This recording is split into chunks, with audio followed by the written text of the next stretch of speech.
Hey guys, it's been a while since I've posted a video, but exam seasons are approaching, at least for the year 12s and year 10s at my school.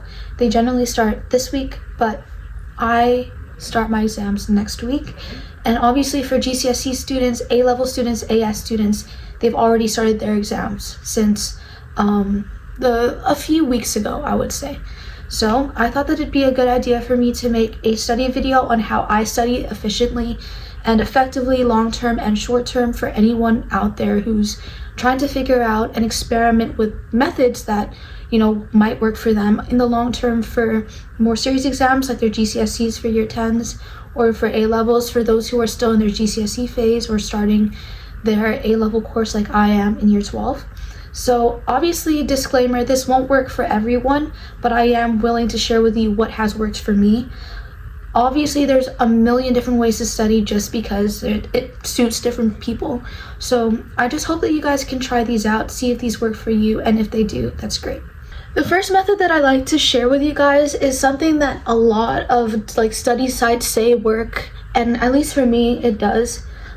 It's the Pomodoro Method. I think I've mentioned this in my previous video, but I'll go more into detail about it. Pomodoro Method, it gives you a fixed time to study and a fixed time to take a break. It's great for time management for people who want to focus but also give themselves a break, and a timely method. So obviously you're locked in for maybe 45 minutes, an hour, and then you rest for maybe 10 minutes, 20 minutes, whatever works for you. Obviously it's not a fixed time. Gives you a fixed time to study and a fixed time to take a break. On how much you study or how much you take a break, it's really up to you, but my personal recommendation to you is 1 hour study, 15-minute break for short breaks, 30-minute breaks for longer breaks in case you need to eat, if you want to really just rest after being burnt out from studying for so long. So that's what I would do. Personally, I would recommend the website if you're using laptop, desktop, those kind of thing. I would recommend the website Wonderspace. Wonderspace is great. It's a free website, but obviously you can upgrade to get more of their perks. It's a Pomodoro timer, but you can also just track the time you've spent if Pomodoro is not for you. Ambient sounds like thunderstorm sounds, rain sounds, cafe sounds, as well as just music from Spotify. If you're into journaling like I am very casually, I would also say you should use that site because it's already built in and you can change the backgrounds of your Pomodoro timer. Obviously that doesn't matter to a lot of people, but to me personally, who's very much about aesthetics, I really liked it. So I would say try that. And if you're not into doing it on your laptop or desktop, phone or iPad, use the Flora app. I think that's really popular. It's the one that doesn't let you leave the app, I think. I don't really use it, but every time you study for a full Pomodoro session, you grow a plant, and then you can make a cute little garden, and you can add people, your friends and stuff, and see how many hours they've spent studying each day, weekly, monthly, etc. So that's really cool for collaborative study and also comparing your progress to others to see if you're doing enough, if you're doing too much, and yeah, just kind of cheering each other on from the sidelines. The second thing that I like to do is spreadsheeting. Okay, this one takes a lot of time, so I would say if you want to do it early. So the first thing that I would do is make a spreadsheet on Google Sheets. I would say is better than PowerPoint. Not PowerPoint, that other Microsoft thing.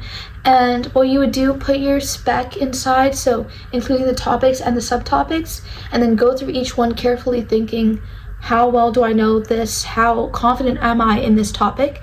And then put down a traffic light from red, orange, and green. Red being the least confident, red being I'm super confident, might not need to go over this anymore. Go to your textbook like I have. This is my chemistry A-level book, and then use sticky tabs if you have them to mark each one. So whenever you go through your textbook, because I love using my textbook for reference and for studying, I go to the page that has the red and I know this is what I need to study first. And then I would go ahead and do that. And this is a really effective way to study because, to be honest, a lot of people like to just go through the whole textbook doing each thing one by one, which might be okay for you, but for me personally, I can't waste that much time doing things that I already know, because we subconsciously tend to gravitate towards topics that we are very confident in, because we feel comfortable doing it, but you kind of need to force yourself to get out of that comfort zone and highlight what you really need to focus on, which are things you're not going to like. So that's what I did for chemistry. And for more content heavy subjects like biology, to add onto the spreadsheet, I do a thing that is called Turbolearn-ing, as I would put it. Okay, so Turbolearn-ing is based off Turbolearn AI. Since the summer, I've been seeing that a bunch of like really great students, 4.0 GPA, whatever, have been using this thing called Turbolearn AI, so I tried it out. Basically, you can import PDFs of your presentations or even embed a link of a YouTube video summarizing a topic that you want, and it makes it into revision notes, flashcards, and a podcast in like a mere 2-3 minutes. So that's crazy. And what's even better is that these revision notes are so easy to understand.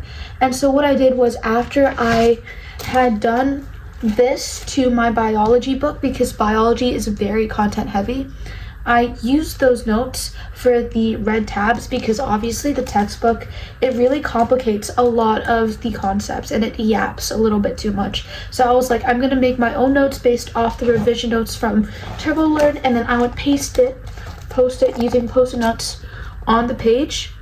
And then this makes it really easy to understand. And obviously, if I want to elaborate just a little bit more in more detail, I would read the textbook. But it's really good for being able to absorb the foundation of a topic. So just building that basic understanding is really important, and that's what I use Turbolearn for. Then obviously the textbook is used to just further that knowledge more with examples and with more detail. For content heavy subjects like biology, it's just regurgitation of material, whether that be mitosis, meiosis. It's just kind of reciting like what you've been taught. So I would say use flashcards like this. If you don't like to make your own handmade flashcards, use Turbolearn AI, or PMT, they already have a ton of really good flashcards there that are very specific to your course. And I would say that if you want to make your own handmade flashcards, do them early in the year or throughout the year, because honestly, by the end of the year, there's too much material for you to do, and you're going to waste your time that you could spend studying on making your flashcards. This is great for active recall, for blurting, if that's what you're into. Obviously, like for example, biology, there's a lot of tests you have to remember, a lot of steps you have to remember, a lot of definitions you have to remember. So if that's the case for you, I would say flashcards are your go-to. And I think that also writing them down like this, if you're going to make your handmade ones, or use, for example, Quizlet to make your own online, it's great because it helps you kind of remember those things as you write it down. At least for some people that works, like me. So this is one of the things to do right before the exam for cramming if you want, or just generally if you want to just remember those definitions to the T. And something that works for everything, just spam your past papers. Do topic papers, do whole papers. It works because it trains you to be in that mindset to answer questions, see how the mark scheme works, and understand how it works to see what you have to write down and not waste time on a question. Ideally, you should be spending about a minute a question, a minute and a half. So you really need to learn how to answer questions. Don't waste time, because there is a time limit for you to answer these questions, and usually for these giant papers, there's a lot of marks to really grab. So I think that you should really just spam these papers. I would say do topic papers and then a whole paper. Or topic paper, use your textbook, see the mark scheme, understand it, work on the things you need to work on, do another paper, and then a full paper. Because I think that's the best structure for you to do. No matter what subject you're doing, past papers are always the way to go. It helps you highlight your weaknesses and also helps you understand what you need to put down on that paper. And my final word of advice, as someone who literally cannot be stressed, or else it will have a huge effect on my health, I would say just take it easy. That's why you should be spending long-term periods of time before the exam studying. Because right before the exam, the best thing you can do is just rest your mind. Just clear your mind, except of obviously not clear your mind of the information you need for the exam, but just clear your mind of all the stress and the anxiety that you're gonna feel. Because you need to be in a good headspace with good confidence when you enter that exam room, no matter how major this exam is going to be. And I think that's the most important, because you just need to trust yourself and trust how much you've studied. Because by that point, as you're entering that exam room, there's nothing much else you can do but just have that positive mindset. There's no textbook or past paper or mark scheme that you can use anymore when you head in there, when you're walking in there. So it's best that you just accept that you've done enough and just try your absolute best. And I know that's so cliche, but that's true. You can't do any more than that, and you should just give yourself a pat on the back no matter how well you've done. As long as you tried your best, I think that should be enough for you. And I hope that I can learn that too, because I'm preaching it. But yeah, I have high standards for myself. But I will learn how to kind of implement that on myself too. And during your breaks, of course, go for a walk. Just walk around your house, walk outside, watch a movie, I don't know, eat. Please don't forget to obviously eat and take care of yourself and your well-being. I know that it can be a hard time and you just want to chronically study, but you need to also think about yourself in other ways, whether that be mentally and obviously physically. You need to take care of yourself or else you won't do the best. And I would say sleep as much as you can before the exam, because if you don't sleep enough, your memory is going to be so bad and you're not going to be able to perform the absolute best that you possibly can. And I would also say, don't forget any meals. Try and drink as much water as you can, not to the point of water poisoning, but you get what I mean. And just be there for each other. Please have a stable support system during this time, and please just take care of yourself. And I think that's it for me, and I really hope that you guys like this video.